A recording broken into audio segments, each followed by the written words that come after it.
I'm Gabe Gonzalez with Discover Landscape, and on this episode we're going to go over irrigation, how to irrigate your plants, how to be more water efficient. A lot of people are going drought tolerant, low maintenance. In this video I'm going to go over all that good information for you, so stick around. So one of the questions that I get is, Gabe, how do I keep the maintenance down on my landscaping? And I wanted to show you guys a job site to see how to keep it low maintenance. What you see down here is a fabric. This is called landscape fabric. And what this does is this reduces the amount of weed pulling. So we, on all our projects, install fabric. The reason why I do it is because it minimizes the weed pulling. And then secondly, it just kind of adds a different barrier underneath your rock or bark that you want to install. So we always use fabric on all our jobs. Secondly, we're doing a lot of low maintenance plants. As you can see, this here is a low maintenance tree. It's our Arbutus marina. This is low maintenance. It's friendly. The roots aren't going to get invasive and start going into your house. We have flax, rainbow warriors that you see here. So we use a lot of low water usage plants. We've got Loropetalum Chinese French flowers. So this is a plant that grows probably 2 to 3 feet high. It's very low maintenance, low water usage, and you can prune it and shape it over time. So it's a nice plant to use. Over here we have lantana.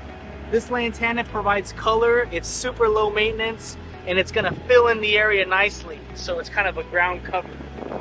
So all this is basically for you to have a lower maintenance, low water usage, but we still provide some color so that you have some color in your yard for low maintenance landscape. So I know a lot of people are trying to save water nowadays, and they're giving me some different options. They say, Gabe, my water bill is going up through the roof. So right now what we're doing to minimize your water bill and to keep the water directly focused on the plant is called a drip system. It's this black tube that you see here. It's been around for several years now, but it's really efficient because what this pipe does is it directs the water, as you can see here, directly to the plant. It'll have a main tube, and then it'll have a small spaghetti, what we call a spaghetti line. And what it does is it directs the water to the plant. So now instead of overwatering, overspraying, we're now using a drip system. This is going to focus all the water on all the plants. But one of the things you should know about drip system is they do have little heads, and you can see the heads here. These are emitters. These guys here are 2 gallons per hour. The trees require 2 of these. So if you do have a tree, you want to make sure to use 2 on each tree. That's going to consume more water. So shrubs are going to consume a little bit less water, trees are a little bit more. But for the most part, drip system is a great product to use. It's going to save your water bill, and it's going to direct the water to your plants. If you're looking for some low maintenance plants in the yard that don't require too much water and are super low maintenance, but you still want that color that everyone's looking for, because right now we're doing a lot of color, these are some great options for you. This guy here is a butterfly bush, and it's got that blue deep purple color in here. It grows really, really slow, so it's low maintenance. It doesn't require too much water. And guess what? This guy here attracts bees. That's a nice thing about it. The one on my left here is a gardenia. These guys here are also super low maintenance, super drought tolerant. And these are great because they create some hedges for you. So these are going to be super non-poisonous, low maintenance, and just great to have around the house. So if you have a landscaping that's on a corner lot like the one I'm standing in now, and you're worried about it being too flat, here's an option for you.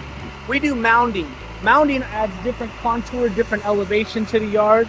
It's just basically adding topsoil and creating different contours so you have different dimensions and it doesn't look like a flat land. So over here, to give you an example, here's some more low maintenance crepe myrtle trees. These guys grow quick. They don't require a lot of water usage, and their roots are non-invasive, which means they're really low maintenance, plant friendly, house friendly around the yard. If you have dogs or cats, they're really, really animal friendly as well. So it's almost summertime and people are starting to talk about fruit trees. What type of fruit should we do around the yard? I want to give you guys an example. This is a Fuji apple tree. It's starting to bud little small apples, as you can see here, but it's lower maintenance, and this you can plant in your yard. And you know, just make sure when you do plant it, we use some good soil when we put it in the ground. But it's now starting to bud, and it's called a Fuji apple. You can find these at any of your local nurseries. They do really well in the hot summers here in Sacramento, and this is a great tree to plant. Here's a couple more options for you low maintenance, drought tolerant, you know, do-it-yourselfers. We got Pennistitum rubrum. This guy here is nice to have around the yard. They do get about 2 to 3 feet tall, but they provide a beautiful deep red kind of fusion color. And this is non-invasive, so this is a nice grass to have around the house. This is another guy here. It's called a daylily. These produce a flower once a year, and these are going to look really nice around the house. Super low maintenance as well, and they don't require too much water usage, which is nice. All these are super low maintenance. So I'm Gabe Gonzalez with Discover Landscaping, and I just want to say thank you so much for checking us out. Please stay tuned for more videos.